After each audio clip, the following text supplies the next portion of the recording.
everybody. Welcome back. YouTube.com/Geek Aloud. It's Monday night. It's 8 p.m.-ish, so you know that means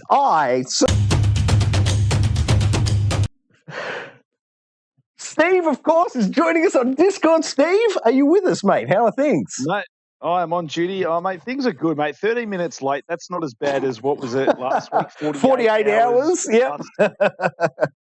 Plus a few minutes, so we're doing well this week. We're doing well, and I'll just let everyone know Steve this evening was dropped in via chopper just in time for this stream. He had his mates drop him off just in time as we went live. It was a thing of beauty. But what is it that we're doing going live on? You may ask. It's called the Gaming Enforcement Agency. And let me tell you, tonight we're taking you through 4 games, 1 TV show in the games interrogation and deliberation section. And then, of course, everyone's favourite moment when we kick down the newsreader's door, we check out what's happening on the news desk. I think there might only be 4 bits of paper on there this evening, Steve, if I'm not mistaken. Yeah, it's a bit light on news-wise this last week. It'll be a quick clear out of the newsroom, I tell you what. And then, of course, we have to make up for it, a standoff. And I'm just going to hand over to Steve now to tease it. Steve, what's in the standoff this evening? Mate, the standoff this evening, in homage to our first game on the list, which is Tiny Tina's Wonderlands, which does utilise quite a few voice actors that you might well know that we'll speak about soon. Yes, it does. But in homage to them, our standoff tonight is the best use of a movie or TV actor in a game where their voice and likeness are both used. I love it. I love it. There's some great additions and, of course, some rockstar goodness in there. But we won't go any further into it before I tell you that the 4th and final door we kick in is yours. That's right, yours. Now's a good chance. Jump up. Make sure it's padlocked. We like a good hard challenge. We like a hard difficulty door when we're kicking it open. When we kick open your door, we're coming to you. We want to hear what you've been playing, what you think of the news story, and what you think is coming up soon and which games you're picking up next week. We want to hear all about it throughout the show. Bang on into that chat there and we'll round them all up at the end. Don't go quiet on us, because then we'd have to go quiet on you. That wouldn't be good. But first, and deliberation. Game 1 this evening is Tiny Tina's Wonderland. Big shout out to 2K Games for sending me the code for this one on Xbox. I've never been so pleased with myself. But Steve, have you checked out Tiny Tina? What do you think?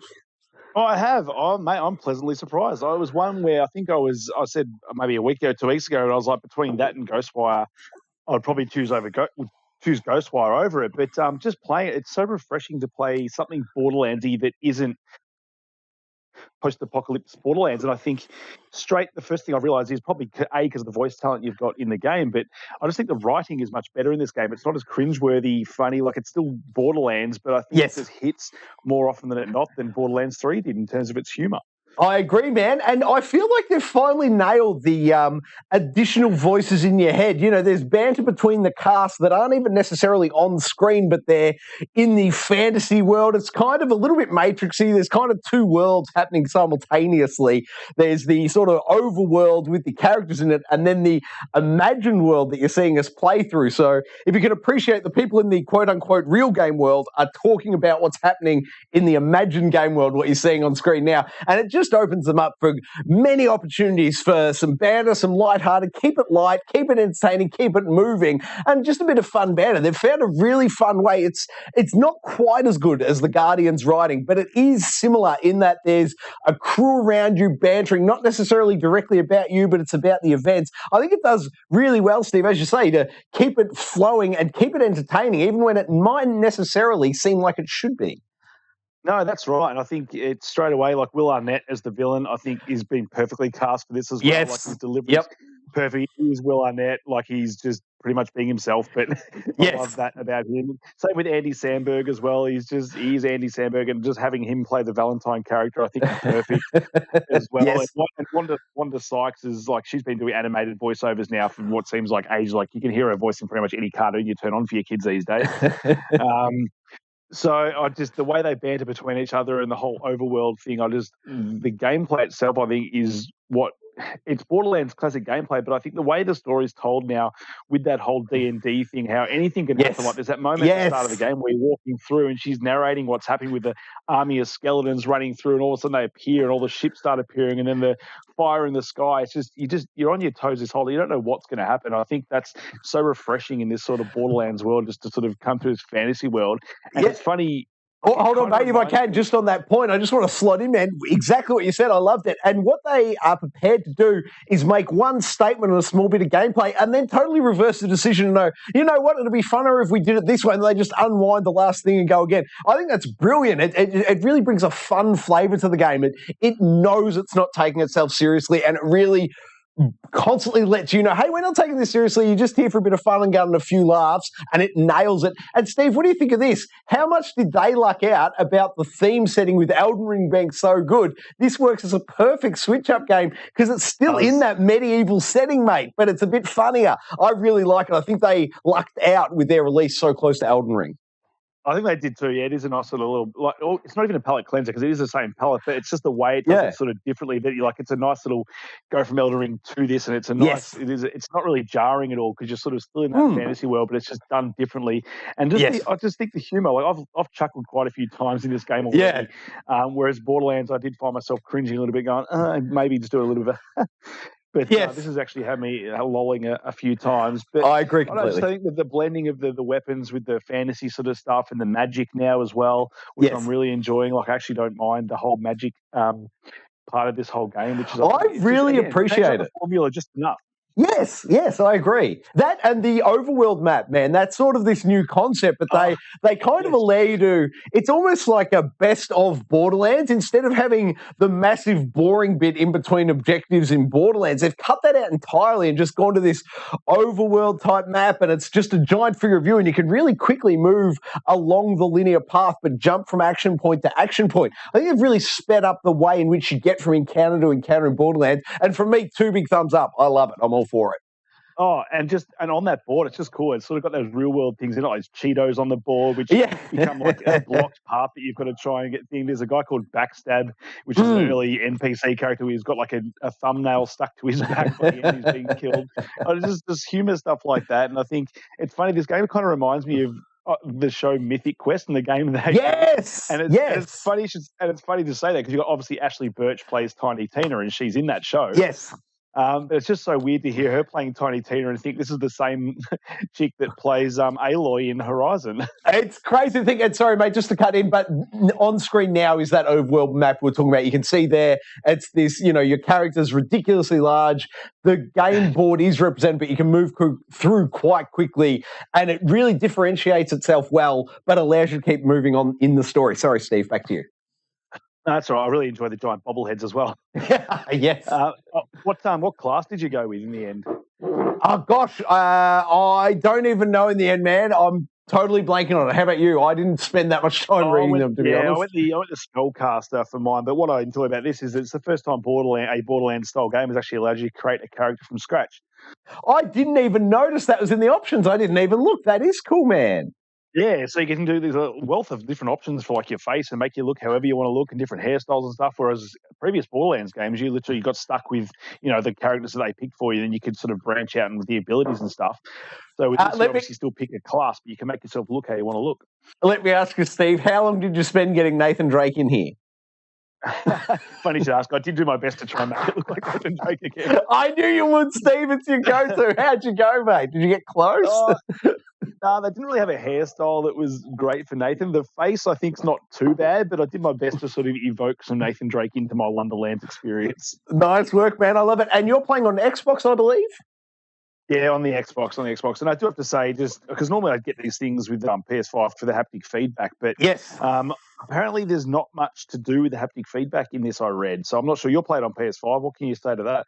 Well, I played it with the haptic feedback turned up, but I'm now to the point where I will only let haptic feedback run for 20 minutes before I turn it off entirely because my old man hands can't handle it. So all I can say is, yes, there was haptic feedback. I thought it was in there as good as you would expect these days. It certainly didn't underwhelm me. It felt about right. It felt like the right amount of level.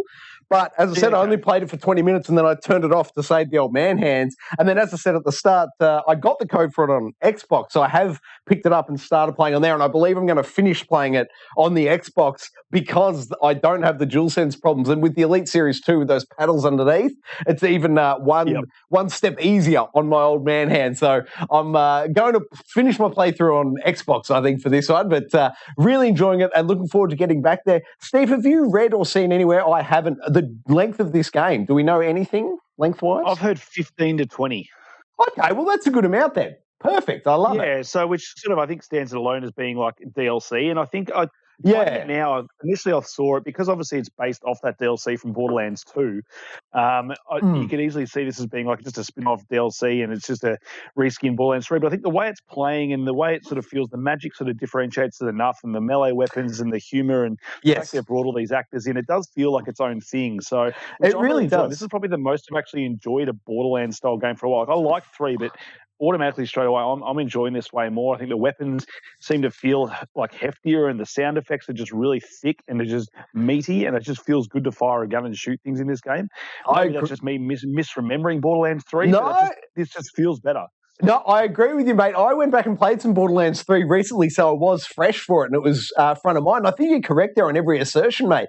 The other thing I'll point out, that they've added is those, I know you just briefly said there's magic in it, Steve, but on screen there you can see I'm casting this, it's like a skull. It's like a heat-seeking grenade almost, but it's got Will Arnett's voice on it. So every time I cast it, he's throwing out one-liners, and then the grenade, sort of this skull, flies off and heat seeks, if you will, to enemies. So there's so many new little ideas, so many twists. And how about this for you, Steve? I feel this is removed from Borderlands proper as Borderlands the pre-sequel was, whereby it took it to a different planet, it added some new systems, and in the pre-sequel they added the oxygen thing, which I really didn't jive with. Oh, I don't think anyone did. But this feels like a same amount of departure from the mainline Borderlands, but all in a positive direction. Like, there are heaps of changes, but they're all for the better. I think it's a thoroughly enjoyable experience. I can't imagine anyone who likes Borderlands not enjoying this. Steve, does it seem like anything for you? Is there any red flags in here? I haven't seen any. Nah, not really. And I think it's just such a fresh idea for a game, and the way the story's told through that whole D&D thing. I think the fact that you've got the commentary going on about the story, it's just such a fresh idea when it comes to games where we don't sort of see storytelling like this. And I think the other games may lean on this, but I think it's a very Borderlands thing to do. And just like the whole, like, she told a story about hands over some C4, and then it's really early on in the game, she's like, C4, we're going to really call it the C4, and she ends up naming it something else. Fantasy C4. Fantasy 4. Yeah. And then, like, when I think it's even Andy Samberg's character starts mentioning that he wants to sort of, start writing some of the stuff. She's like, no, this is my story. And it's like they're bantering, amongst the game board while you're playing the game. I just think just genius writing and just really fun and different to what we've been used to. Yeah, it is. It's really fun. It's upbeat. It's just fun, upbeat, and enjoyable. It's a lot. It's levity, and I feel like our games have been lacking levity lately. So if you're in the same boat as me, definitely check out Tiny Tina's Wonderlands. I had no other points on that one, Steve. Did you, mate? No, it's fine. Beautiful. Well, I say check it out. If you've already checked it out, let us know in the comments. I want to hear about it. All right, now, game 2 for this evening is Kirby. Kirby I've played nothing of, so all over to you, Steve. No, Kirby, mate. It's the new game on Switch. It's the first time it's gone to 3D. And now, is this exclusive Switch? Exclusive to Switch, yep. I'm trying to think of the actual name of the actual Kirby game. Kirby and Lands. Something Lands? There's Lands in it. I know there's Kirby Lands. And the Forgotten Lands, I think it is. Forgotten Lands. No, you've nailed it. Yes, the Forgotten Lands, as I frantically searched for Google. But I've never really played a Kirby game. Like, I might have dabbled here and there, but his aesthetic of just being a pink little cloud-looking thing never really appealed to me over your Marios and your Banjo-Kazooies and all that kind of stuff. Yes. But the fact that we're finally getting Kirby in a 3D game like this, that's the overworld very similar to kind of like the Tiny Tina's Wonderlands. Like, you've got like a sort of Mario, what's the Mario All-Stars game where it's just sort of got like an overworld thing. It's not like your Sunshine and stuff like that. But you pick your level, you go into it, and they're sort of linear to an extent, but they've got sort of off-beaten paths that you've got to try and find secret areas and stuff.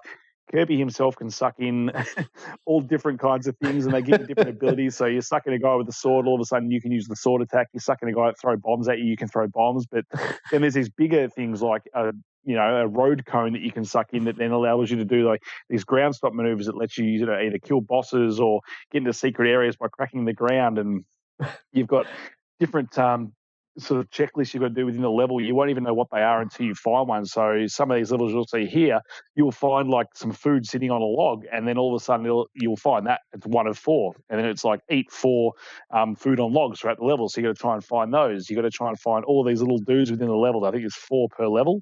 Mm-hmm. You've got to find, and they can be really well hidden, and you've got to use some really good investigative skills and stuff. And are they using? Are they using any of the 3D? Sorry, not 3D. Are they using any of the Switch special functionalities? That what is it? 3D Rumble? Is that in display here? Anything like that? I haven't really noticed any of that. No, but it's not to say the controls aren't tight. The controls are really, really good in this game. And touch screen? No, I haven't actually played it handheld. I don't think there is, though. There's no functionality. Apparently, it looks really nice on the OLED, but I've been playing it on the 77-inch, which is, again, probably not the best thing considering it's a Switch game and it does only run at 30 frames per second. But it's not spitting out the 120 hertz? No, it definitely doesn't hit 120, the old Kirby.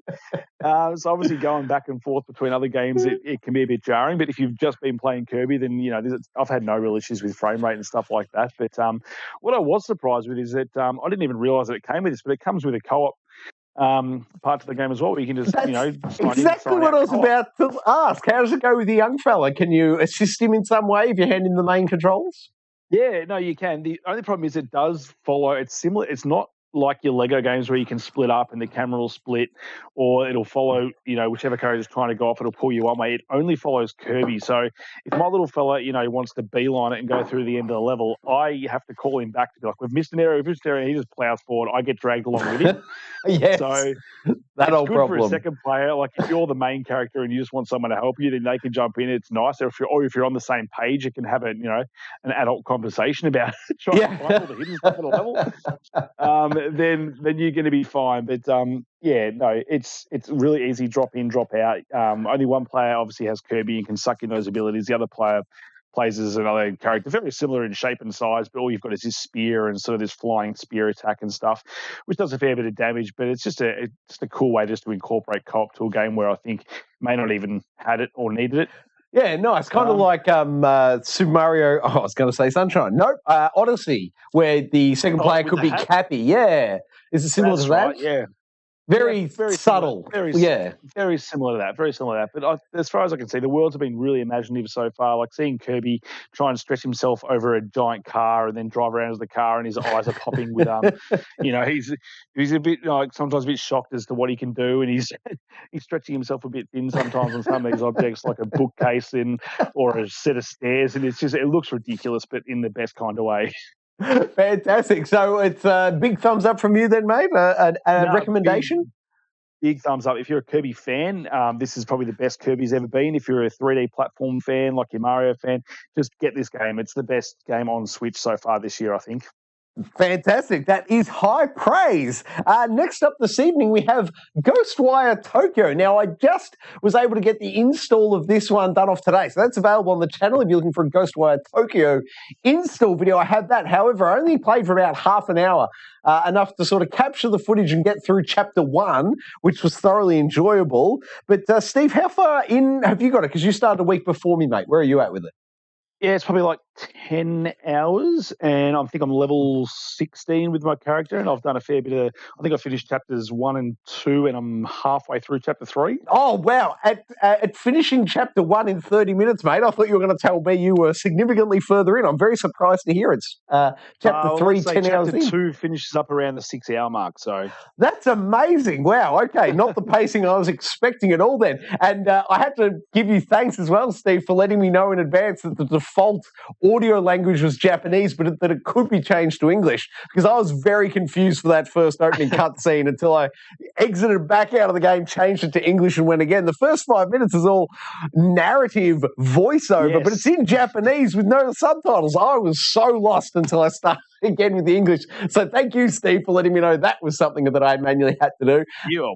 And then I also had to tweak the settings, and a thank you for sending me an SMS. Please explain to everyone what's going on there. What did you SMS me, and what's the story? Yeah, so I was playing this game, I was thinking it didn't look as good as like all the promo stuff I'd seen and expected it to look, and even playing on performance mode, I was like, I reckon it should look better than this. And then I just saw an article through IGN. I think it's come through Digital Foundry on YouTube as well. That it's got something to do with the 120 hertz mode on your PlayStation 5. So I've got mine set to automatic. Which if you've got 120 set automatic on your PlayStation 5 for whatever reason, Ghostwire Tokyo will automatically run your performance mode in 1080p. Yep. So it's trying to hit that top performance mode by lowering the resolution. But if you turn off 120 hertz mode, then the game will run, I think it's 1440p with the performance mode. So it automatically looks better. And from what I can see, it actually is running a lot better. Like last week I said that it was struggling to hit that 60 frames per second, but I'm getting almost a consistent 60 frames per second with better looking graphics now. And all that's available on the IGN wiki, isn't that right? The various settings, because there's 3 or 4 different settings you need to tweak, isn't there? Like different menus. Yeah, so that was the menus and stuff. That's more of a control thing. So that's to get the controls more responsive. So I was also noticing that it seemed pretty slow to aim, and I think it was deliberate in what the game was doing. But it essentially just tells you to ram up all your sensitivity settings, like your acceleration, deceleration on the joysticks, and then set. I think it's something about the aiming stuff to like level 35 on each as well. So once you do that, like it is so much more responsive. The combat's so much more fluid and fun to play because you're not, holding the joystick right just to aim at things. You can snap onto targets really swiftly, and with some of the abilities and stuff I've unlocked now, like you just feel like this Tokyo Doctor Strange just destroying things, and with the feedback through the controller, it just feels so good. And the sound effects, I just think it's a cool little experience that just like has just been made so much better just by these simple settings. Yeah, mate. Now, what do you think the future is? Is this a victim simply of the Bethesda acquisition from Xbox? Is this we ran out of time, we didn't do the finishing? Like having 6 different graphic settings, and then even with the 6, having all these other superfluous menus that we need to go and tweak to get it to run right. Like that is such a horrible PC feeling. Like that's not console gaming. Console gaming is meant to be put the disc in. The developers have already done the legwork. I don't need to flick anything, pick up the controller and play. What do you think? Is this an outlier, or is this a sign of things to come? Do you think, mate? Yeah, I don't know. Like I do like options when it comes to performance and stuff. It gives different options, especially I think the setting I'm using is definitely made for people that do have a TV that have VIR on it, or can run 120 hertz. Obviously, the game isn't running 120 hertz, but most TVs that do run 120 do have VIR. So maybe that's what that setting's for. But generally, like I'm pretty happy if surely the settings can be, smart enough to figure out what TV it's being played on and just sort of set themselves so that if you've got it set to performance or quality and just hit the highest standard it can hit. Yeah. 6 is a bit much. It's a bit confusing when you look at performance. Then you look at performance rate. I don't even know what to put even performance ray tracing. It's just like 3 settings that almost look identical. And I don't know. It's like we need Microsoft to solve it. We don't want smart delivery. We want smart performance settings or something. We just want we want the console to take care of it. That's what we're console gamers. I don't want to deal with drivers and updates and all the rest of that nonsense. Just put it in, let me play it. I want it to work. It's so frustrating. It is. I'm just glad I have fixed these settings now because the game does look so much better now than what it was looking at. It is running so much better, and it has increased my enjoyment of the game so much. So, definitely to that. Think out of the box that I didn't have that. So, but to your point, man, your tip on getting the language right, so the opening cutscene was actually able to draw me in by speaking English, and I could follow it. That was a huge help. But then also your other recommendation of tweaking those settings, like. There is a really enjoyable experience there in Ghostwire Tokyo, but it's hidden under like either knowing someone who can give you the good tips or going and searching online for the good answers. I just wish I knew whether this was all the result of Microsoft buying Bethesda or whether it's something else entirely. It's so confusing to me. But underlying, I agree with you completely, Steve. Ghostwire Tokyo, it's showing some really good ideas. As I said, I've only played it for about 40 minutes and I've unlocked 4 trophies in that 40 minutes, which I'm happy with that unlock rate. But I am keen to get back in there. The world's fascinating. The mystery's great, the way they're establishing the mystery. I'm in there. I really want to know what's going on. They've got the whole eerie vibe down beautifully. So there's a lot of fun to be had there. And I'm really looking forward to getting into it, especially in this upcoming week and digging in. It's just baffling to me that it's come out the way it has. I would love to know the story behind why it is so off-putting for such a core game and its gem that I think people will enjoy. But just the packaging, I just don't know how they missed on the delivery, so to speak. Yeah, no, that's the thing, and it is a good game. I'm really enjoying it. I think the aesthetic is something different that we haven't seen, and just the way they utilize that controller and the sound and the way the story sort of developed now and my abilities. And I've had my abilities ripped off me, as like a lot of games like to do. They power you up and then take it away from you just so you feel better when you get it back. But that has happened, and it made me sort of use the bow a bit more, which I've come to really enjoy the bow, and I've upgraded a whole bunch of that stuff now through the upgrade tree, which again, like I said last week, just some of these abilities and the stuff you want to unlock, you feel like you want to collect these ghosts to actually upgrade your character and get that XP, because some of the stuff can make you so much more powerful in combat and just makes combat feel so much better having the upgraded versions of all those abilities. So I think the gameplay's feeding into the actual the skill tree really nicely. Yeah, beautiful, man. And as you said last week, you're explaining how you free the souls and then you go to the payphone to get those skill points.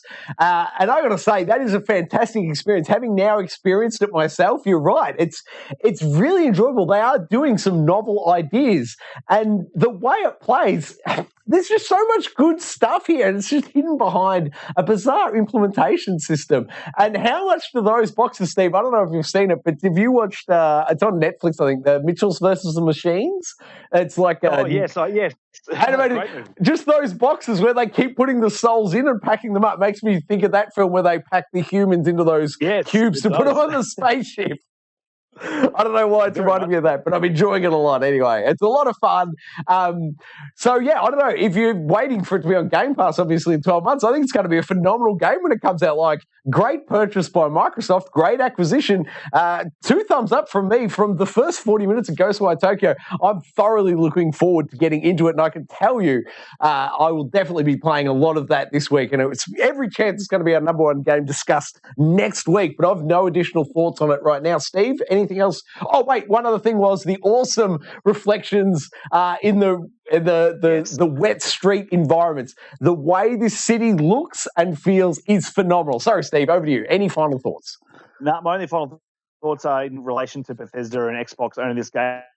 I think the game will only lose a tiny bit in relation to not being able to play it with those haptics. Yes. I think that for me has been one of the major things, is just how good the haptics feel and casting those spells and how it feels through your hand. So that's a fair call, mate. They've obviously got the triggers that'll vibrate and do that kind of stuff. I just don't think it'll hold par to the haptic feedbacks that we're currently seeing with this game with the PS5. Very true, mate. Great call. Great call. Okay, next up is Game 4 is a Tunic. And now, I've played a little bit more of Tunic, and thanks to one of Steve's tips, I went and looked, and there's a whole, menu, not a menu, what do you call it, an instruction manual that fills in and actually gives you some interesting information, Steve. Thanks for that tip. Have you been playing it during the week? To the game. Yeah, I have. So, these pages actually sort of tell you where you need to go and where things are, and they'll give you maps of things, and it's very pivotal to the actual gameplay experience and how it actually wants you to play the game. So I'm surprised you got as far as you did without using it in the first place. So kudos to you. Brute force for the win.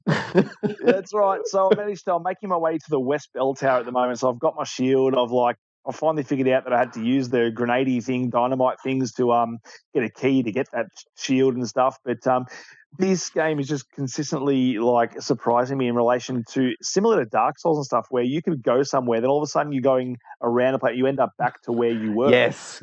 But it's just it's differently implemented. It's hard because it's an isometric game where you can't actually rotate the camera, so you disappear off the screen. You've got to have you been feathering your way around? Have you been feathering L2? I've got into such an L2 feathering mode just because it moves the camera a little bit and it can help show stuff. Oh, no, I haven't done that. The only thing I've done, I found the lantern of this in terms of where I'm at in the game. I found the lantern. I'm through some dark caves and stuff. I finally figured out I think I might be about 4 hours ahead of you in the game, mate. I am significantly past everything you're talking about, and it's a thoroughly enjoyable game.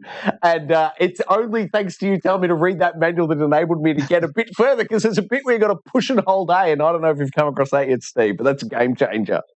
No, not yet. But the art style in this game is beautiful. Coming out of a cave and just how it was all dark, and then this door opened, the light came pooling in on my character. I was just it's just such a beautiful aesthetic for a game. And I think I spoke a bit about Death's Door and the combat being better than this game, and it might be slightly better game last than what I'd played in this. But now I think this is the Zelda tropes are sort of a bit are starting to sort of show through, which I really like, and the exploration starting to show through more now, and it really does make you think. This is not an easy game, so you can get absolutely owned. I do find myself sprinting through areas, just like Dark Souls, just to get through areas and unlock. I've just found the wand, which casts magic stuff. Yes. The only way I got there was to sprint the absolute hell through past, and it's hilarious because you end up with like 7, 8, 9, maybe even 12 guys just like running after you, and you're just feverishly running to the next point, which is quite hilarious. I find. And sorry, just to clarify that point, they will chase you in around the one map, but if you can actually get off the screen, so to speak, so it reloads, you can get away from them. But until you actually get the screen to reload, they will chase you for a very long time. They're very, very intimidating. Yes, they are. So, no, I didn't need to say too much because you spoke a lot about it last week. I just wanted to say that I have played a lot more of it now than last week. And I'm, thoroughly enjoying this game. Again, I'm not a huge fan of the whole menu system. It can get clunky where you accidentally hit LB, then all of a sudden you try and do other things. Oh, yes. You end up selecting things you don't want to select. That's, I think, the only thing that's sort of a bit clunky, and it could be sort of tidied up somehow. I'm not sure how you would do it, but I'm sure there's better ways than the way they've got to implement it at the moment. Yes, and one other thing I want to point out, and it's more to tie into Elden Ring, because we hadn't mentioned it yet, and I feel it needs to be mentioned, because it's an awesome game, and I'm still playing it, but you guys don't need to hear about us bang on about how good it is anymore. But what I will note is, in Tunic, Steve, you get to one point, and there's a Fog of War reveal moment, where there's Fog of War, and then the fog lifts, and I just wanted to mention that I don't know if we've talked about it in Elden Ring, but I recently went back to the starting area. And I just wanted to say, if you haven't gone back to the starting area in Elden Ring in a while and you've progressed, significantly through the story, you should definitely go back there just to see how much more of the landscape is revealed there. I never realized how intense the Fog of War was at the start of Elden Ring when you first walk out of that cave. But if you go back to that same spot now and look, you can see the whole game, like way off into the distance, mountains, trees, everything. It's phenomenal. It's such a subtle little gameplay thing they've done, but it's well worth going back there and just appreciating how much more you can see now, how much of the Fog of War they have lifted in Elden Ring from back at that starting point. It's pretty amazing, I think. Oh, what a great game. Oh, phenomenal. Now, Game 5 this evening is Returnal, of course, patch 3.0 Ascension. Is it Ascension, Steve? I'm relatively confident. Yeah, Ascension. Yep, that's right. The Ascension. Now, I have done nothing other than install it and make the install video available. So, Steve, have you gone hands-on? What can you tell us? I have gone hands-on, and I think I texted you pretty much straight after I started playing it because I was just in awe again of this is definitely why it got my Game of the Year last year, because just picking it up and playing straight, I don't know if it's because of all the Elden Ring and stuff I've been playing, but I was so good at this game when I turned it back on that muscle memory just kicked in, and my reflexes I felt were even quicker than the last time I played the game. But I managed to get through, I think it takes a while to get through the different phases of this thing. It's apparently supposed to be an infinite tower, so I'm not sure how many things you're supposed to go up, but I ended up fighting 3 bosses, I think, beat all 3. First attempt? So it takes, first attempt. Wow. I managed to, still rocking my 2 favourite weapons, either the Rock Globber or the pile driver, pylon. Oh, yes, the electron pylon driver, so I managed to get through most of the first sort of whole lot of the tower without one, but then picked one up right before the boss fight, which as soon as I got that, I was like, this is game over. Game over. You just got to land those hits and that damage comes off. But smashed the trophy for that. And it was funny because at the start of the area, there's this whole hospital bed, which is similar. You get transported to a hospital, which is similar to the house stuff in the main game. Yep. But I didn't get to see that hospital because it only appears the first time after you die. And I took so long to die for the first time that I finally went back there and it was there and got to experience that for the first time. I see. Maybe they expected you to die a bit earlier than I did. I wasn't expecting your elite gaming skills. Oh, mate. And it was so much fun to play this game again. Just like being the battlefield, just the controller feedback, everything about it. Being that I haven't been in there yet, mate, should I just go in there and die real quick just to see it? Would that help, do you think? Yeah, maybe. Like, in terms of the story they're trying to tell and stuff, it might be good. But, I mean, it's hard not to get in there and just get competitive straight away and just want to keep going. And, I was doing so well at the start that I was like, even if I wanted to die, I probably wouldn't have because, knowing now how long it takes to get that boss, if you're having a good run, I'd suggest not dying because it does take quite a while to get through these floors and to get to that first boss. And then you unlock these new weapon things that are once-off usable items, essentially, but they're a really strong weapon. Right. So I don't want to spoil too much. But, okay. I'm interested. I would like to know more, but if you think it's better that the game reveals it, so be it. I think so. It's just, all I really need to say is that it's the Returnal. If you loved Returnal the first time, you're still going to love the gameplay. That's what it's all about. Like, I'd love to jump this and try some co-op just because I've never played Returnal co-op. Oh, yes, and we've I got to think try it. this mode would be perfect for it, trying to push to, higher levels and stuff. My only issue is, like Returnal got in a patch eventually, is you could suspend a run. Oh, yeah. And unfortunately, it doesn't look like in this mode that I could go up to level 3 or whatever it was, and I couldn't suspend my run. So you either die or you quit out of the game and you're back to level 1 again. So in terms of trophy hunting, I'm not sure what that's like. There was still ciphers to find. I think I found maybe 7 out of the 20 ciphers on my first run. Yeah, right. Oh, wow. That sounds pretty impressive. Yeah, and some audio recordings I found as well, and a couple of those other things where you got all the particle effects. You've got to come together and they create like an image and you get a story out of that. So I managed to find one of them. So I knocked out maybe 3 trophies. I can't remember how many there are. I think there might be around 10 or so trophies attached to I feel like we looked it up and there was about 10, yeah. Yeah, so obviously it doesn't hurt your platinum at all. You still have the platinum. I just would like to see Returnal still sitting at that 100%. So I'll have to give it a crack at some stage. But Returnal, as good as it always has been, and just can't speak more highly of the gameplay. And this new mode, I think, will sort of quench everyone's thirst, hopefully, until we get a Returnal 2. But I think that's a little bit away, considering that they've already stated that they're working on something else. Yeah, Returnal 2 might be a launch for the PS6, you'd almost think. Oh, God, I hope not. Now, Steve, do you think I can dual fist this, or do I feel my thinking is I need to get Sifu out of the way before I come back for Returnal. That's how I'm feeling, just on the controls. Because, I don't want to brag, but I have finished Elden Ring and Sifu this year already, Troy. So you're a bit behind when it comes to the tough games this year. Go, Steve, go. I love it, man. I've finished Sifu, 5 times now, I think. Woo! Come over here, finish it a 6th. Very good, mate. All right, well, that's Returnal looking as good as ever. Let's wrap up this week's interrogation with not quite Game 6, but Slot 6 is Halo on Paramount+. Steve, the Halo series. Episode 1 is out. I put it on. I tried to watch it. I fell asleep 12 minutes in. How'd you go with it? Can I just ask how you fell asleep 12 minutes into this show? Well, there was a lot of action on screen, and I thought, that's cool and all, but I'm not playing it, so I don't really... Oh, there go the eyes.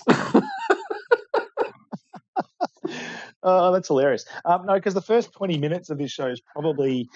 I'm not going to say the best part of the show, but it's the thing that's probably going to draw most people to it, because it's the big action moment where, you've got the outskirts of this planet where it's just, they're talking down the UNSC. It's the first time I've seen the UNSC kind of broadcast as like the bad guys, essentially, within the universe. And, the Spartans are bad and they just kill everything and all that. But then they get attacked by the Covenant. And the first thing, I don't know, did you see anyone get attacked by any Covenant? Or did you fall? Yeah, I saw some Covenant running around, shooting some people. I saw them open fire into a hovel of hidden civilians. Ah, good, yeah. So the first thing that attracted me, or just that I noticed, was how violent it was, and did not expect it. Like, these blasts go through these kids at the start, and one gets completely eviscerated, blood and guts everywhere, and then I might have slipped through that one. And as they're running away, I was like, wow, you don't get this in the games, that's for sure. My problem with it was, Steve, you're right, they opened with a battle sequence, but because I wasn't emotionally invested in any of the characters, when the Covenant showed up and started killing them, it didn't faze me. I'm like, they almost needed another scene before it in which for me to invest in them as characters, so when the Covenant come and start shooting them, that I actually cared. It's true, yeah. You don't get a whole lot with the sort of what becomes the main sort of female character that's obviously going to has a lot of emotional ties with Chief towards the end of the episode, which you don't even know about yet because you fell.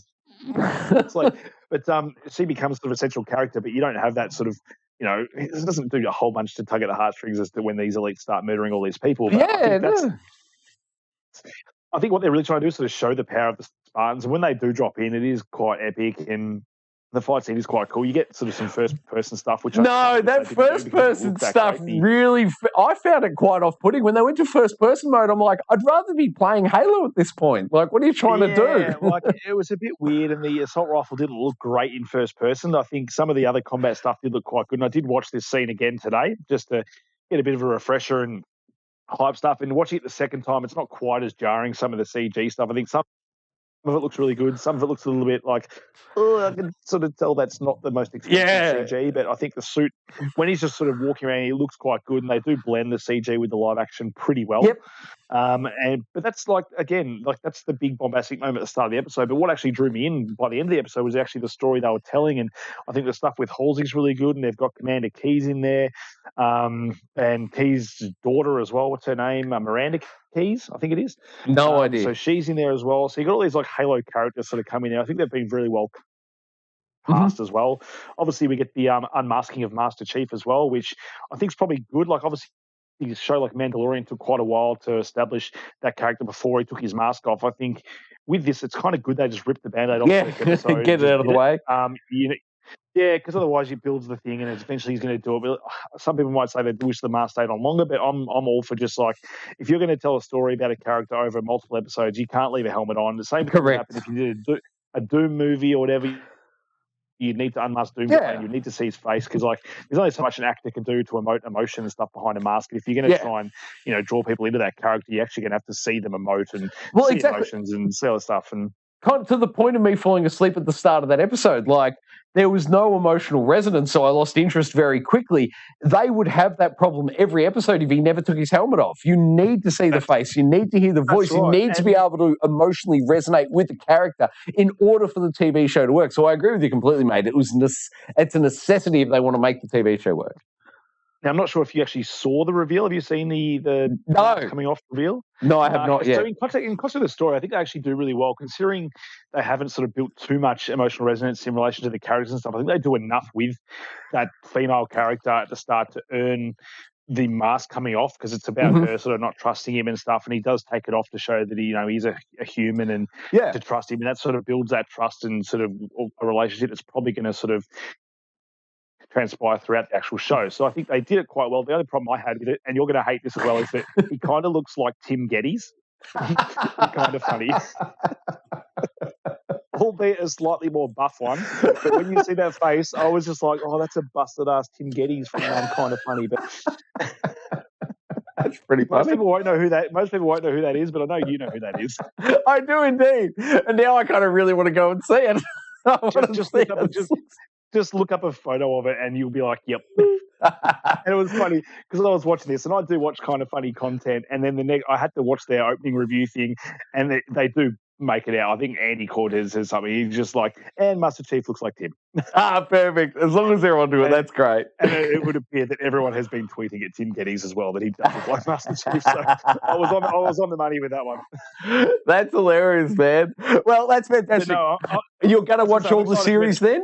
Yeah, I'm going to watch it. I'm excited for it. It's got to go. I'm a big Halo fan. I don't mind the fact that we've got a different story within the Halo universe. I don't mind that it doesn't sound like Steve Downes. I think this actor does a really good job of portraying the Master Chief character, and I'm just excited to see sort of where they go with the show from now. I still feel like I'm going to call it that the end of the season, we get them landing on a Halo or discovering Halo, and season 2, which they've already greenlit, is going to be about the Halo ring, so I can't wait.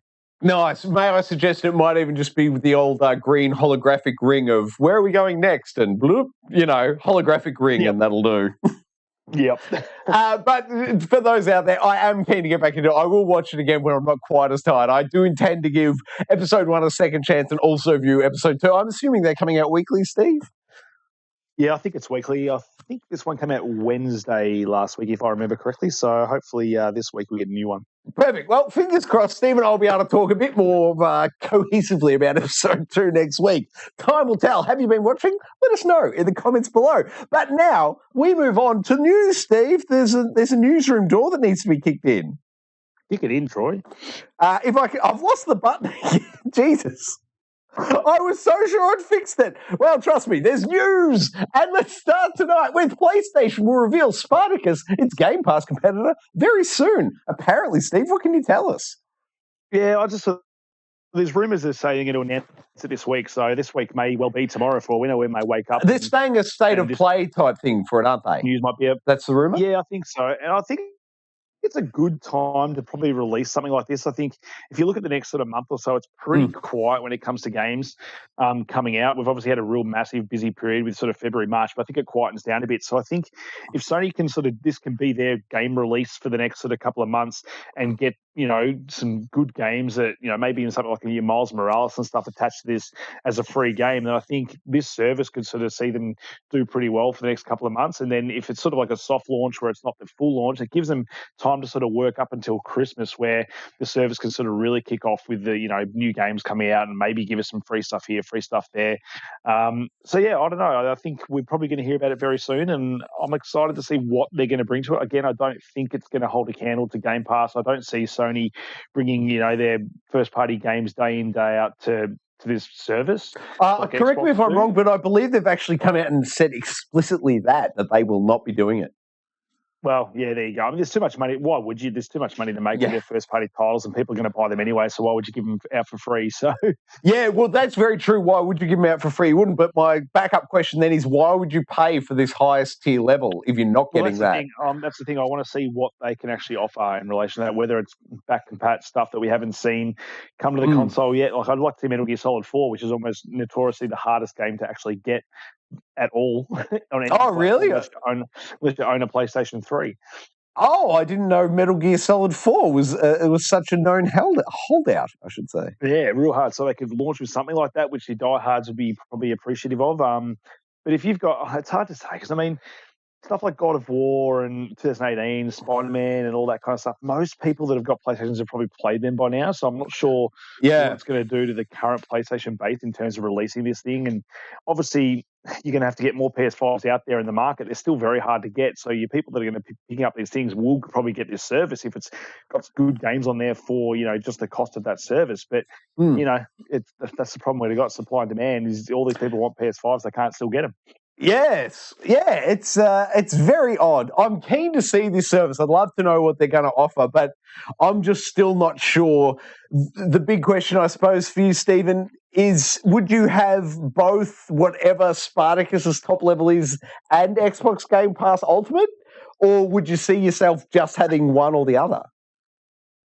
Yeah, again, it's going to come down to what they offer. And for some reason, I don't know if what they can offer is going to even hold a candle to Game Pass. So Game Pass obviously offers already third-party games and their exclusive games. So unless Sony's offering, one or two of their first-party games that I don't already own for free, I can't see myself paying for the subscription. Again, I'm happy just to be able to play my games online and pay for my PlayStation Plus like I always do and get the occasional games that release with that. So, again, like they're really going to have to pull something out of the hat to, get me involved, let alone other, PlayStation,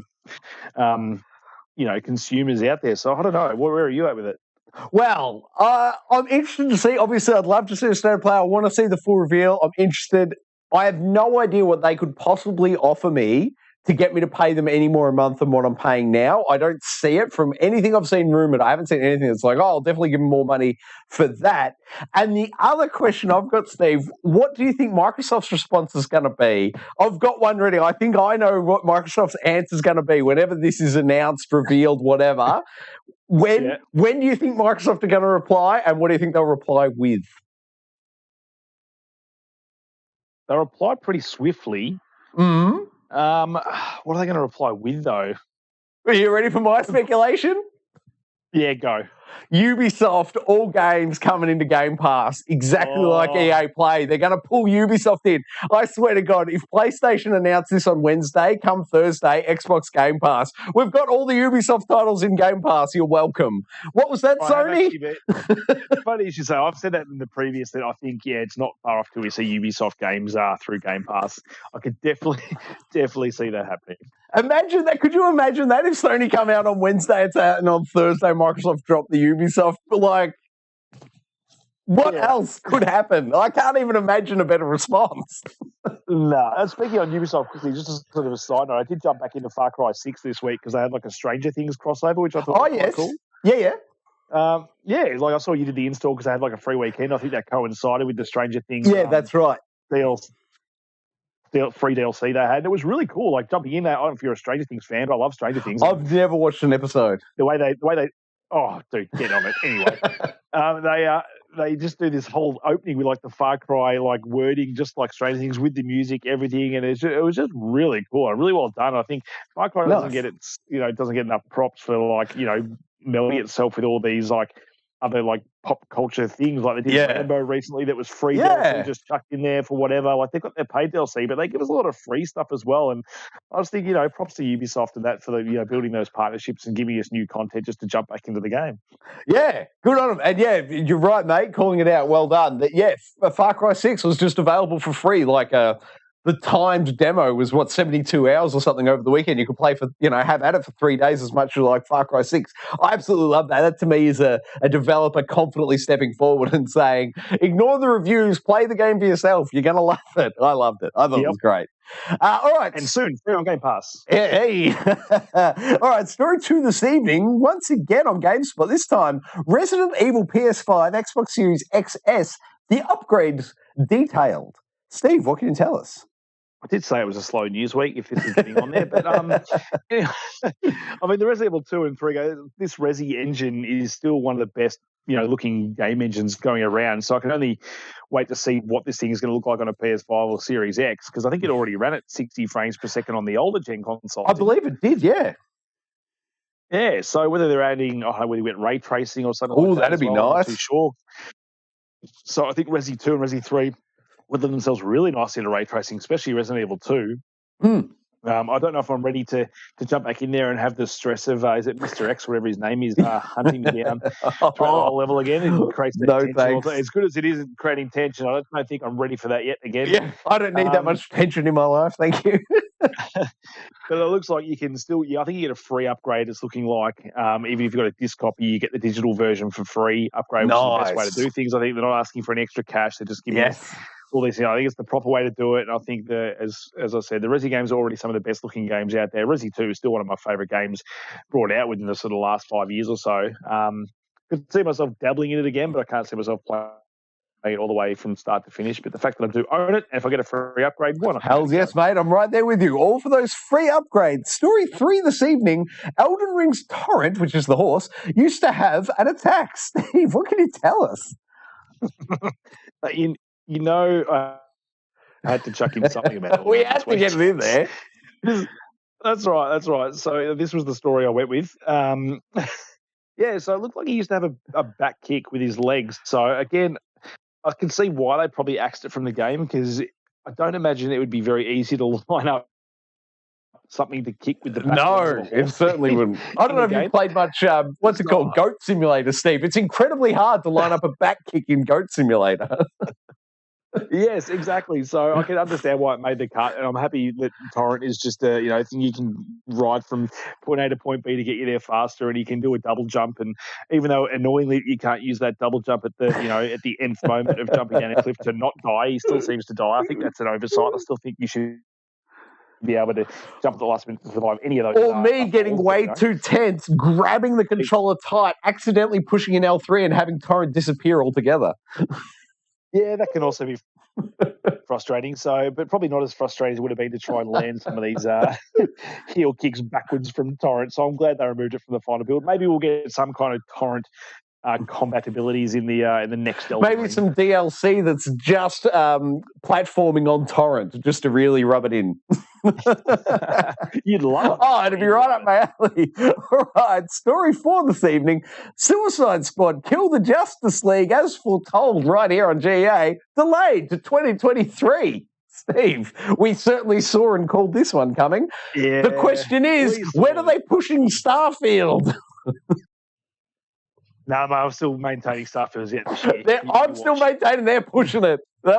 March next year. Wait for it. You will be. In line with Suicide Squad, which, I didn't see this game coming out this year. It's already sort of been in development for a long time. I don't know whether they're scared to release it after, other similar games. Avengers didn't do quite so well when it came to the multiplayer, single-player kind of thing. Well, that's very true. I wish and will say to this day that I would prefer if Rocksteady was making another Batman game, to be honest. Absolutely. Especially after going to see the Batman. Oh, what'd you think? Yesterday, I would prefer a Batman game. I liked it. I could definitely see there's a fair few plot holes. Did you like Batman's handle? His convenient handle right behind his head? Yeah, I did notice that. There was like if you're going to, be combat ready, you probably don't have something that the enemy can grab you directly from behind. It's so bizarre. As cool as it looks in the suit, I still think it's one of the best looking suits. I think Rob Pattinson actually does look really good as Batman. I think he's got the best jaw we've seen in a Batman. I like I just could not get over that handle behind his neck the whole film. I couldn't handle it. I couldn't handle the handle. No, fair call. My only criticism was that it's not really a spoiler towards the end of the movie where, all the bad guys are there and Batman decides to explode a whole bunch of glass, a whole bunch of people to get to the bad guys. I'm like, probably just killed a whole bunch of people with all that falling glass, but that's okay. Anyway, Suicide Squad killed the Justice League Blade 2023. It sure has been. I'm happy to wait. For this game. Like, I think from the gameplay stuff, I wasn't even that wowed by the gameplay stuff I saw at last year's E3. Yes. I don't know. Like, it's not what I want from Rocksteady. I still trust them because, the Batman games are so good. Again, I still wish they'd do like a update patch or something, give us a 4K update. Correct me if I'm wrong, though, but aren't we 7 years from their last release? Hasn't it been some time? Yeah, it's been a long time. So this game's been in development for a while, so they're going to want to have it hit well. Yeah. I don't know, like they've got a bit more goodwill back now that the most recent Suicide Squad movie came out and was way better than the first one. And, Peacemaker's come out as one of the best, well, probably my favourite DC property to come out since the Suicide Squad movie. Yep. So they've got a bit more goodwill now. I think that's going to help them a lot because people aren't going to relate this to the poor film that came out. Definitely. I just find it weird that this game is in the same universe as the Batman games, yet the Gotham Knights game we're getting is not set in the Batman universe, but it's a more Batman game than this game. Very odd. It's a bit strange to get around, but it looks like I think Gotham Knights actually did get a release date a couple of weeks back, so I think we actually are seeing that game this year. I think nice until they delay it till next year. Do we know, Steve? Is there another Suicide Squad film expected to release next year? Could they maybe be pushing this back to tie it up with a film release?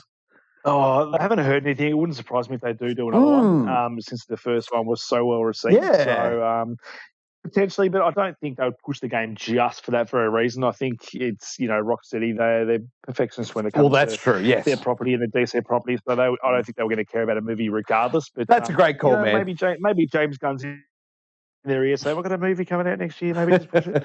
Come on. Yeah. And also, I've just looked up. Gotham Knights is due in October, and it's October 25 is the date we've been given for Gotham Knights. Boom! Nice. I love it. Excellent. Now, to wrap up the news segment, as we always do, we go to Game Informer. It's a website, I hear. They do the new releases coming out each and every week. And this week, coming out March 29, which is tomorrow, Crusader Kings 3, PS5, Xbox Series X and S. It would appear to be a next-gen exclusive. Steve, do you know anything about Crusader Kings? No, it's kind of a strategy game, isn't it? No idea. The first I'm acknowledging its existence. I'm not sure. But it does come out March 29. Also March 29, WRC 10. That's the Rally Championship game. But it's coming to Switch. Now, I believe WRC 10, didn't that come out, was it January this year? It might have been December for the consoles. Yeah, it was a while ago. And it's one of those games where the graphics actually are quite good on that game. So I don't imagine the Switch version being great. No, I don't imagine. And sorry, Steve, random one, but isn't WRC 10, is that in Game Pass? I feel like that cover I've seen in the Game Pass app. I feel like you might be right about that. I wouldn't sort of, go on a limb to say that's 100% correct. But, I reckon I've seen it in there too. So I reckon it is as well. So that's WRC 10. If you're into your rally games, probably get into it. Maybe not on the Switch, though. I think for me, when I'm doing car racing games, I like to see as close to 60 frames a second as possible. Not sure the Switch is going to pull that one off. Next up, we have Aerial Knights Never Yield. Aerial Knights Never Yield. I don't know why I'm not reading that right. But iOS and Android on March 30. Also March 30, Death Stranding Director's Cut is coming to the PC. March 30. I assume that's everywhere. They're not doing Epic Game Store exclusives, are they, Steve? They're coming out to Steam also. No, I don't think so. No, I already thought Death Stranding was out on PC, the director's cut, but it obviously only came out in the PS5. Oh, that's an interesting point. Now that you said that, I would have guessed it was already out as well. An odd one, not sure. Or maybe it was exclusive to one store and it's coming out. Anyway, regardless, March 31st, Moss Book 2. Now, I do own Moss on PSVR, but I've never played it. Steve, did you go hands-on with Moss in VR the first time on PS? I loved Moss. Did you play it through? It was a platformer, wasn't it? Yeah, it was so top-down isometric platformer type thing, which it was really cool. Like you could in the helmet, the VR helmet, you could like look around, and it was like you were looking almost like a game board where you're controlling the mouse. It was really cool. Very cool. And I'm not sure what they're going to do with the sequel. I wish it was coming out in Oculus and stuff, because to set up the PlayStation VR, that's 45 minutes of my life that I need to make just to get that thing set up these days. Yeah, and my headset cable's so dodgy now, it's not even worth the effort. You set it up and then only half the time it works, so I'll be giving it a miss. But good to know that it's out. If you're into that sort of thing, it will be available March 31st. And then finally, March 31st, Weird West is coming out absolutely everywhere. Steve, do you know anything about Weird West? I know that it's coming to Game Pass. Wow, now we're talking. Game Pass. Do we know anything about the genre of Weird West? I feel like it's like some kind of isometric shooter type game, and from some previews I've sort of read and heard that people are actually really digging the game. So again, I'm obviously going to give it a go because it's on Game Pass. Definitely. So it sounds like something we'll need to do an install of. I don't know if you can scroll through. If you click on any of those things, yeah, there you go. I think there's some images of it there that look like it's an isometric. Oh, here we go, Steve. Shooter. Sorry. It's a part of the article I clicked through is also shows that Crusader Kings is coming to Game Pass as well. Oh, there you go. More coming to Game Pass. Good on them. What I was hoping for was a video for Weird West. I'm still digging, not finding anything.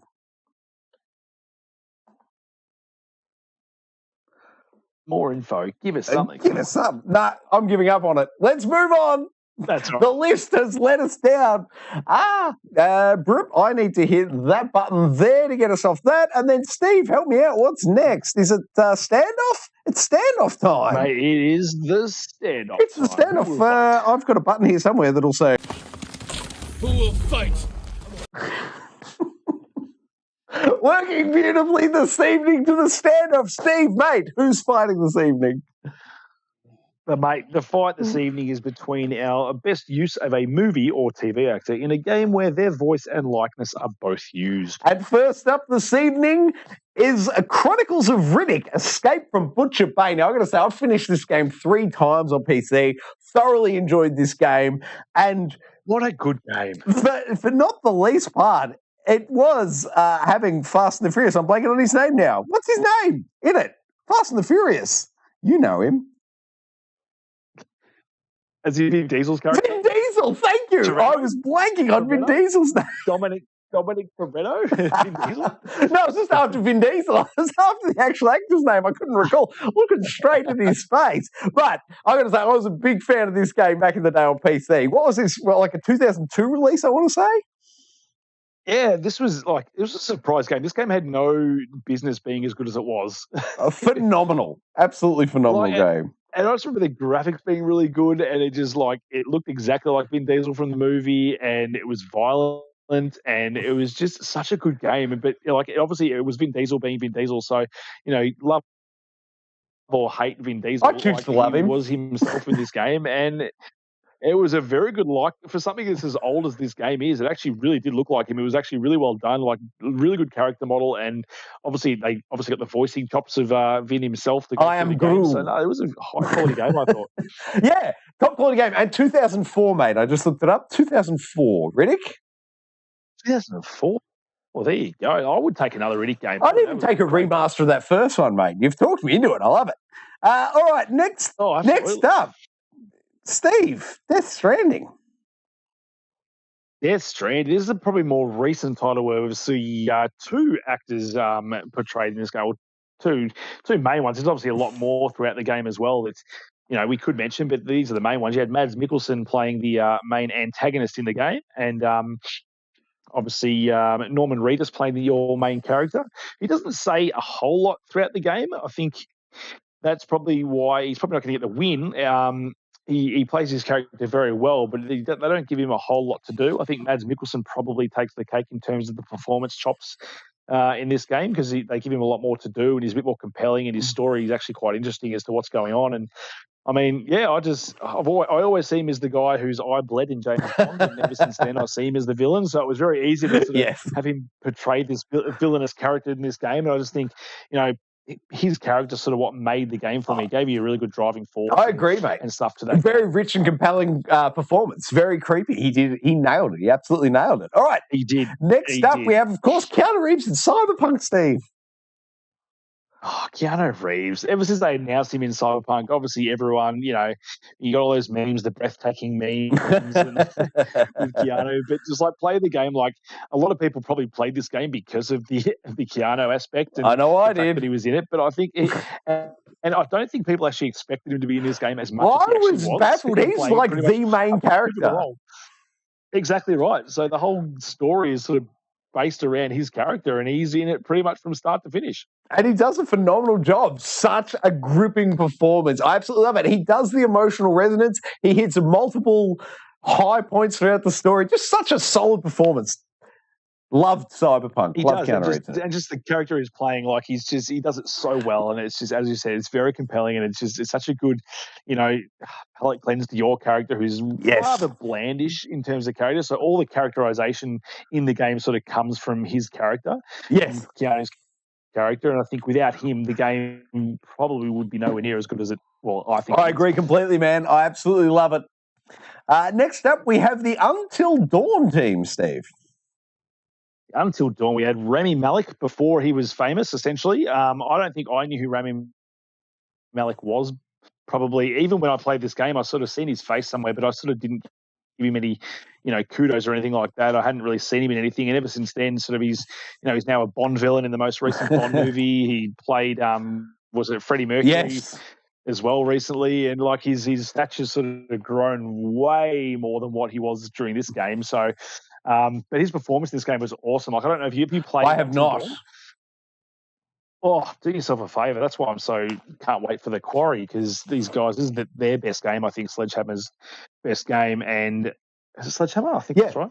And I can't wait for that next game. But between him and Hayden Panettiere, I've got a great story about Hayden Panettiere. Loved her character in the game.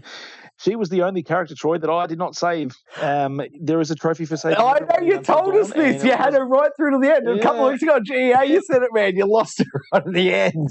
And I lost her right at the end. It was heartbreaking. I was so close to saving everyone, and poor Hayden had to, bite the bullet in the end, unfortunately. But between these two, just seeing the performances from these guys, just seeing the CGI for back, because it's a slightly older game now, but they actually do match their faces really well to these characters. And I really enjoy the fact that these games aren't shy from, using the character models as the main actors, because a lot of games will probably use something different because it's probably easier to animate and you don't quite get the uncanny valley sort of look out of it and feeling about it. But the fact they actually went that far to use these characters' likeness and the performances they get, I think Rami Malek plays an awesome.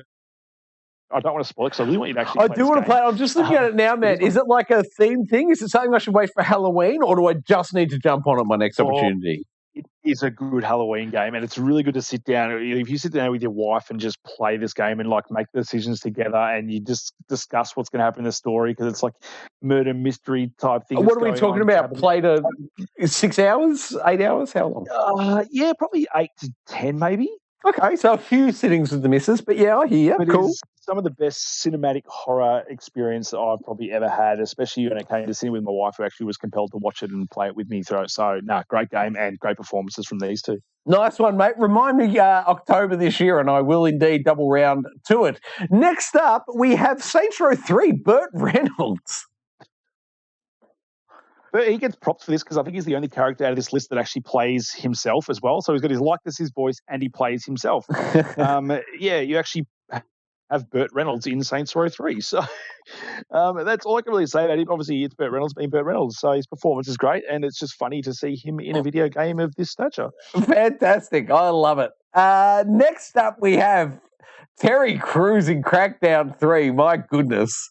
Now, I didn't know Terry Crews before I got into Brooklyn Nine-Nine, Steve. What was he famous from the beginning? What do people actually know him from? Was he initially famous from the Old Spice commercials, I think? That's hilarious. I think no idea. He's obviously done a fair bit as well. He's done a lot of TV, but I think, I probably must have watched him in other things, but it wasn't until Brooklyn Nine-Nine that Terry Crews you go, oh yeah, your White Chicks and stuff. He was in White Chicks playing Oh, basketball there, and he's famous for his dancing topless and all that stuff. But no, I think he's a perfect match for this game. Obviously, the game didn't obviously do too well, but the marketing and stuff surrounding it, I think, was really well done with Terry Crews. And yeah, he's got a very good energy about him and stuff. I think he's perfect. You just every screenshot you look at him, he looks like he's yelling at something. Yeah. Which is perfect because this game is essentially just yelling the video game because it's just loud and obnoxious and it's fun. But I think he brought the right energy to it. He was the perfect character, and they do have a great likeness of him in the game. And you can pick other characters. I think the players in the game, why if you're not playing as the one that looks like Terry Crews, why would you? Definitely Terry Crews all the way. Next up, we have Grand Theft Auto San Andreas with Samuel L. Jackson. Now, this was a bit of a pull because I know it's not the exact likeness of Samuel L. Jackson in the game, but they did make him a black guy with a mustache that semi resembles him. Indeed, but it's just more the character himself, and I think to play a game and so early on in the game, just to hear his voice in the game is just quite surreal because you don't really get a lot of that these days, especially someone of his caliber in a game, and then to be sort of the main. He's almost the villain of the game, isn't he? I wouldn't go quite so far as a villain, but he's a prominent character and thoroughly enjoyable. Yeah, because you end up doing some missions for him and some against him. I don't know. He's kind of in the middle. Sometimes he's your friend, sometimes he's not. I don't think he's quite a villain, though. No, you probably can't call him a villain, but he's just sort of, I don't know. It's just such a good character for him, and he plays it so well, and it's just like... Definitely. And it's just having Samuel L. Jackson in a video game. It's just, I don't think we're going to see a colour of his acting stature in a game. I don't think we've seen that since. No, I don't think so, man. I'll put my thinking cap on, but great pull, man. I love it. Next up, Far Cry 6. Giancarlo Esposito, obviously the most recent probably game of all these. Definitely some very good likeness when it came to this, and his performance, again, great, perfect villain. Played it awesomely up until the final scene. Oh, you don't think he cast this, and I think he... You didn't like his performance in the final scene, am I to understand? No. As in, up until the final, like his performance is so good all the way up until that scene. As in, like he doesn't stop the whole way through. Oh, I see. Sorry, I misunderstood. I think you were saying he just gave up at the end. I misunderstood. Very good. Well, he sort of does. Oh, the spoilers. I won't go there. No spoilers for Far Cry 6, please. But no, such a good villain all the way through, and I think he plays that villain character so well, and he's obviously known for it now, but I think the fact that they got someone of his caliber in a game like Far Cry, and he plays it so well, and I just think the performance from him with his son, with the playoffs with your character and all the other characters in the game, I just think he's a very compelling villain. Yeah. Probably the most compelling villain we've had in a Far Cry since, was it Zaz? I was going to say, Voss, isn't it? Well, I don't know, the guy that has a scar on his face in Far Cry. That guy.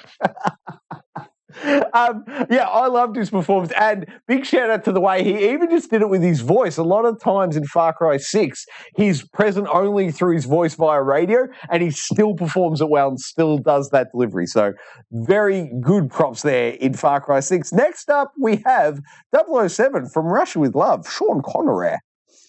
This is surprising. I was just looking through these today and trying to find out some ones, but I didn't realise that this game had Sean Connery in it, let alone they got him well back after he was this age that he was in the game to do full voiceover for this game. And apparently they used a whole bunch of the voice actors or actors from the movie for this game and all their voiceovers. So props to the PlayStation 2 game. That is total news to me, Steve. I had no idea that they had gotten Sean Connery to record unique lines for this game. That's phenomenal. Now this gives me hope for Spartacus. This gives me something to wish for. Are they going to make the PlayStation 2 from Russia with Love playable on Spartacus? Oh, mate, I might even play it, especially now that it's got Sean Connery himself voicing James Bond. Yeah, that's phenomenal news. I had no idea. I totally missed this one, Steve. So great pull for the standoff, mate. You've done a phenomenal job here finding this one. Well played, sir. Thanks, mate. Yeah, it shocked me too. All right, and then the final one for this evening is, of course, Daniel Craig as Bond. Yes, I had to put this in there. This is just because it's one of my favourite games. Like, it's one of my guilty pleasures. For some reason, I just love this game. It was like the James Bond Uncharted game, and I just loved it. And it's annoying me to this day that we're not going to get this back compat on Xbox. They've said they're not doing any more games since the last drop, and I was so hoping I would see this game on there. Again, it's Daniel Craig being James Bond, and he's a decent Bond. I think the character model's good. His performance in the game is good. But for me, it was just, well, I'm just going to slide this game in there because I wanted to talk about it. And I don't think Bloodstone gets enough props for being a good third-person action shooter. Fair enough, man. I can't say I remember. I know I played it back in the day, but I honestly don't remember anything from it, and I would love to go back and play it again. Big Daniel Craig fan from the early ones, man. And this makes me wonder, do you think maybe, sorry, I'm kind of jumping all over the spot, but maybe could Xbox announce another rush of back compat games maybe when they release Spartacus? Would that be a good counter announcement? I hope they do, but I feel like they were pretty staunch in saying that the last lot of games was the last lot of games they were releasing. So yeah, they say that then, but the second it helps them from a marketing standpoint to say the other thing, you know they'll say it. They do. I mean, all they really have to do to get me back on board is A, give me Bloodstone, but B, give me Max Payne at 60 frames per second, Max Payne 3. That would be nice. Or Max Payne 4, announce that. Announce that, please. But now, Steve, we need to wrap up the standoff for this week and declare a winner. I know which way I'm leaning. No hints, Keanu Reeves. But, Steve, which way are you leaning?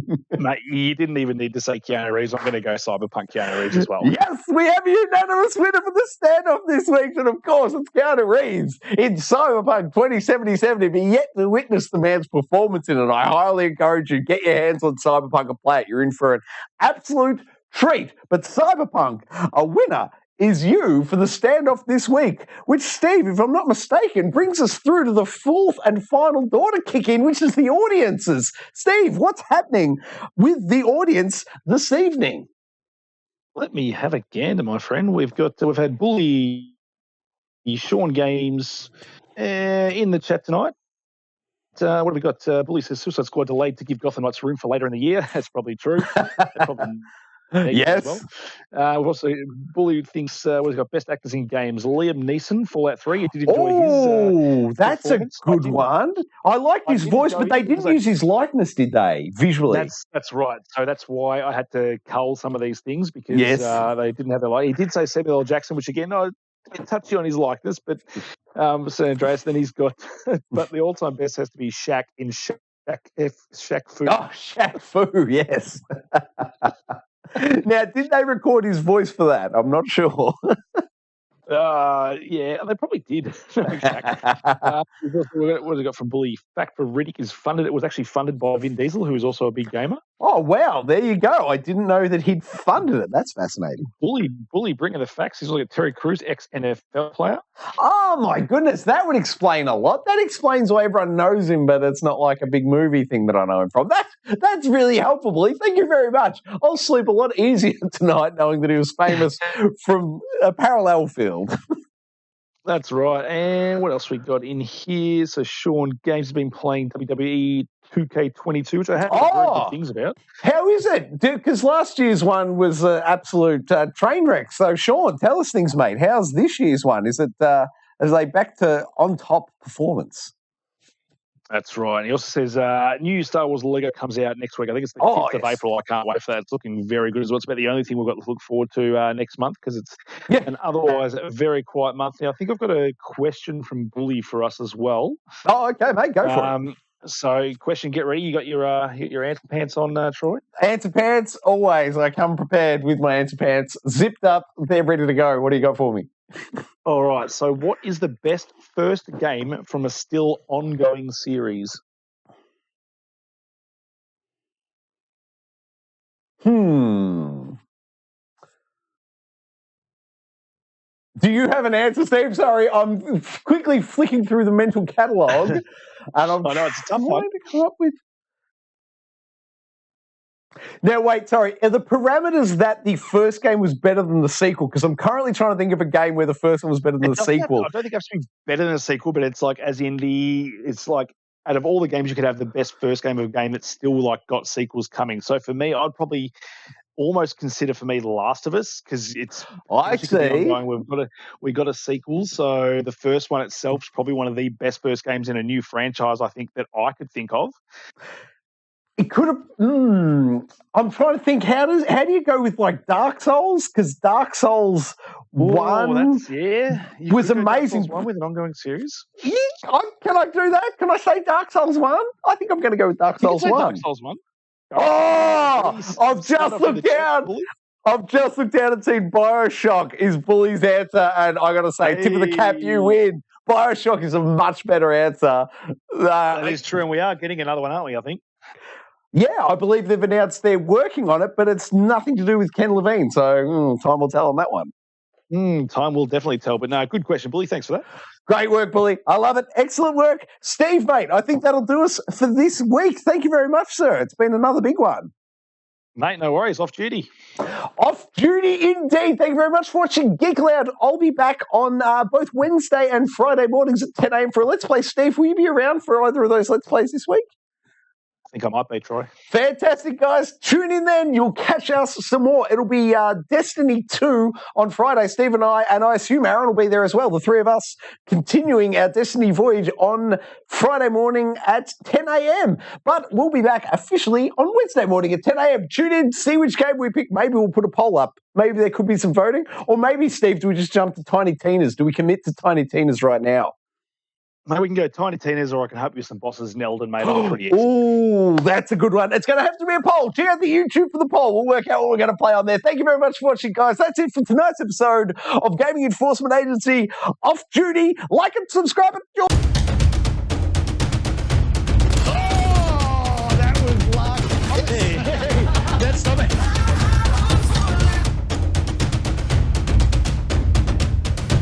I love everything about it. Ooh. Fire splash! Old Uncle Donkey. Donkey.